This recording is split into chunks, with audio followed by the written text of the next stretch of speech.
This course is brought to you by AppyPie as part of our Academy series.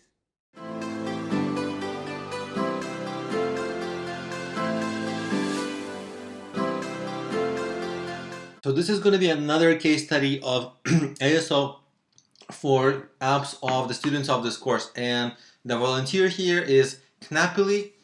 It's a knowledge app. And my challenge here right away was like, hey, knowledge, that's a keyword that, nobody really searches for the word knowledge, right? Or if people do, it's not enough to build a business, an app business on top of it, right? I think it's, a little bit of a thin search, and it's literally the only keyword that's being targeted as I'm seeing it in a strong way.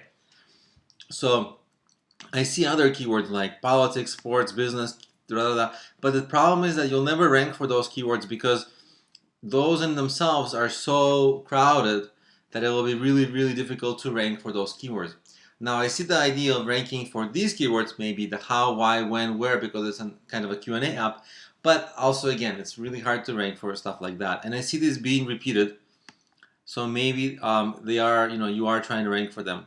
I'd experiment with repeating them a third time and somewhere in the description and seeing if they rank. But really, what I ended up doing is I ended up going to a thesaurus and I saw the word facts and I thought that it made sense, and I ran the word facts through the Google keyword tool. I basically wanted to see what kind of facts were people searching. And right, because if it's a knowledge app, then it's facts. And so what you can also do is try to rank for the word like fun facts, funny facts, interesting facts, right? Historical facts, facts of the day, something like all kinds of stuff like that. And as you can see, there's a lot of search for it. So that immediately can give you more keywords to rank for, and you can have them in the description of the app. Now, another thing that you can do is try to rank for something like Q&A app, right? Because it's kind of a question and answer. And so you can try to rank for the word Q&A, question and answer.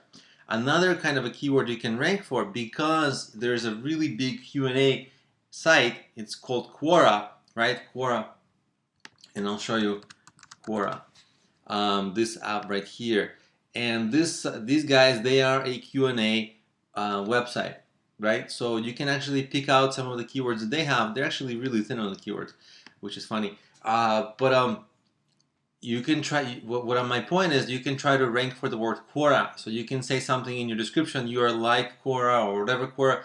So when people search for the word Quora, you can maybe appear somewhere here in the results and get downloads from people searching for Quora, because you can see this app is very big, 200,000 reviews and between 1 and 5 million downloads. So it's a pretty significant app, and you want some of their downloads, at least some of the visibility. So that's a way to add more kinds of keywords that you can rank for this knowledge app. And because now I think it's not that many keywords to rank for, and so the search potential is a little low, and with the addition of these keywords, maybe the search potential will be higher. So that's my take on the ASO picture of this app.